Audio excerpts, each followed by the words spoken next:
करके उसको बहुत कुछ सुनाई और जाओ यहाँ से, और उसको अपने घर से निकाल दिया और बहुत रोने लगी। उसकी मम्मी ने उसको फिर समझाया। हाँ जी बच्चों, कैसे हैं आप? आज मैं फिर आपके पास एक नई कहानी के साथ। तो बच्चों, बाइबल में एक वर्स है मैथ्यू 6:14 में, क्योंकि यदि तुम मनुष्य के अपराध क्षमा करोगे तो तुम्हारा स्वर्गीय पिता भी तुम्हें क्षमा करेगा।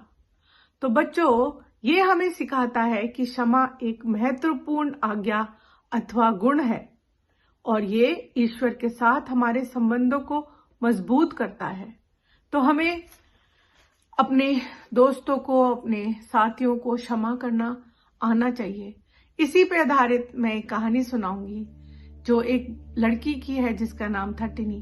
वो करीब 5 साल की होगी और वो एक दिन अपनी मम्मा के साथ अपने एक शॉप पे गई और वहां डॉल्स देखी। एक डॉल उसको इतनी अच्छी लगी कि उसने दुकान वाले को कहा, भैया ये डॉल आप मेरे लिए रख लेंगे, मेरे नाना आएंगे, वो मुझे ये डॉल खरीद के देंगे।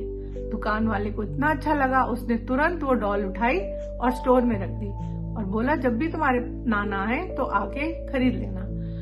तो वो नाना का वेट करने लगी। जैसे ही उसके नाना आए, वो अपने नाना को तुरंत उस शॉप पे ले गई और वहां से वो डॉल खरीद के लाई। बड़ी खुश, कूदती फांदती, सबको दिखाती, घर आके सबको दिखाने लगी, देखो इसके बाल कितने सुंदर हैं, इसकी ड्रेस कितनी सुंदर है, मैं इसको प्रैम में घुमाऊंगी और मैं इसके साथ सोऊंगी, और बहुत खुश थी। शाम को जब उसकी सहेली रानी खेलने के लिए आई तो रानी को भी वो डॉल बहुत अच्छी लगी और रानी भी खेलने लगी। खेलते खेलते रानी को वो इतनी अच्छी लगी कि उसके मन में लालच आ गया और वो उससे चिढ़ने लगी और उसने कहा, टिनी ये डॉल मेरे को दे दो, मेरे को घर ले जाने के लिए, मैं एक दिन में तुम्हें वापस कर दूंगी। टिनी ने कहा, नहीं, ये तो मेरे नाना ने दिलाई है और मैं आज इसके साथ सोऊंगी, मैं तुमको नहीं दे सकती। अब वो लड़की को गुस्सा आ गया। रानी कहने लगी, मुझे तो चाहिए ये, और खींचने लगी और जबरदस्ती करने लगी और खींचातानी में वो डॉल गिर गई और उसका हाथ टूट गया। टिन्नी तो बहुत दुखी हो गई, रोने लगी, मेरी डॉल टूट गई, मेरे को बहुत अच्छी लगती है। रानी, तुमने ये क्या किया? तुमने क्यों गिराई मेरी डॉल? तुम जाओ यहाँ से, मैं तुम्हारे साथ कभी नहीं खेलूंगी और तुम बहुत खराब हो, ये वो करके उसको बहुत कुछ सुनाई और जाओ यहाँ से, और उसको अपने घर से निकाल दिया और बहुत रोने लगी। उसकी मम्मी ने उसको फिर समझाया, बेटा ऐसे नहीं करते, वो तो तुम्हारी फ्रेंड है, ये तो एक डॉल है, और डॉल आ जाएगी, इसका हाथ मैं ठीक करवा दूंगी, बट वो तो एक लिविंग आपकी फ्रेंड है, बहुत पुरानी फ्रेंड है, उसके साथ ऐसे करने से क्या परमेश्वर खुश होंगे? परमेश्वर ने तो हमसे कितना प्यार किया और हमारे सारे अपराधों को क्षमा कर देते हैं, माफ कर देते हैं। नहीं, मैं नहीं मानूंगी, और वो मानी नहीं। फिर जब ये रानी अपने घर गई रोती रोती, उसकी मम्मी ने सारी बात पूछी और फिर उसको बोला, बेटा ये तुमने बहुत गलत किया, तुम्हें टिनी के साथ झगड़ा नहीं करना चाहिए था, वो तो उसकी डॉल है, उसकी मर्जी, वो तुम्हें दे ना दे, तुम्हारे साथ खेल तो रही थी वो, तुमने लाने की जिद क्यों करी? तुम्हें सॉरी, जाओ उसको सॉरी बोलो। मैं नहीं जाऊंगी, मेरे साथ उसने इतना गंदा गंदा बोला, मैं नहीं जाऊंगी, मैं सॉरी नहीं बोलूंगी, मेरे को भी चाहिए वो डॉल। लेकिन उसकी मम्मी ने उसको समझाया और टिनी की मम्मी ने भी समझाया।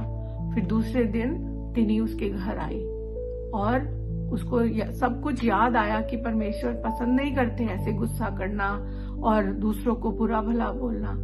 जब वो उसके घर गई तो उसने, जब रानी ने टिनी को देखा तो वो बहुत खुश हो गई और उसके गले लग गई, कहने लगी, टिनी मैं तुमसे पहले माफी मांगना चाहती हूँ, मैं तुम्हारे घर आना चाह रही थी कि मैंने तुम्हारे साथ गलत किया, मुझे ऐसा नहीं करना चाहिए था। और फिर टिन्नी ने भी उसको क्षमा कर दिया, बोला मैं तुम्हें क्षमा कर दिया और मैं भी सॉरी हूँ, हमें ऐसा नहीं करना चाहिए, हम परमेश्वर के बच्चे हैं, हमें प्यार से रहना चाहिए, परमेश्वर हमें प्यार करना सिखाया है। तो वो दोनों एक दूसरे को क्षमा करके फिर से दोस्त बन गई। तो बच्चों, बाइबल में एक वर्स और है जो इफिसियों 4:32 में लिखी है, आप ये याद कर लेना, एक दूसरे के साथ दयालु रहो, कोमल दिल वाले बनो, और जैसा मसीह में परमेश्वर ने तुम्हें क्षमा किया वैसे ही एक दूसरे को क्षमा करो। तो बच्चों, ये वो गुण है। इसलिए दूसरों को माफ करके हम दया, प्रेम और विनम्रता का प्रदर्शन करते हैं जो परमेश्वर के प्रिय है। परमेश्वर उन लोगों से प्यार करते हैं जो क्षमा करते हैं, प्यार से रहते हैं। तो आप लोग भी अपने दोस्तों के साथ, गुस्सा तो आता है लेकिन उसके ऊपर ओवरकम करो, और प्रार्थना से सब कुछ हो सकता है। तो आज के लिए इतना ही। खुश रहिए, क्षमा करना सीखिए, सॉरी बोलना सीखिए। कोई बहुत बड़ी बात नहीं है, आप खुश रहेंगे, परमेश्वर आपको बहुत आनंद देगा अगर आप दूसरों को क्षमा करना सीख जाएंगे। तो आज के लिए इतना ही। नीना आंटी फिर आपके पास आएंगी और फिर मुलाकात होगी। Bye for now, bye.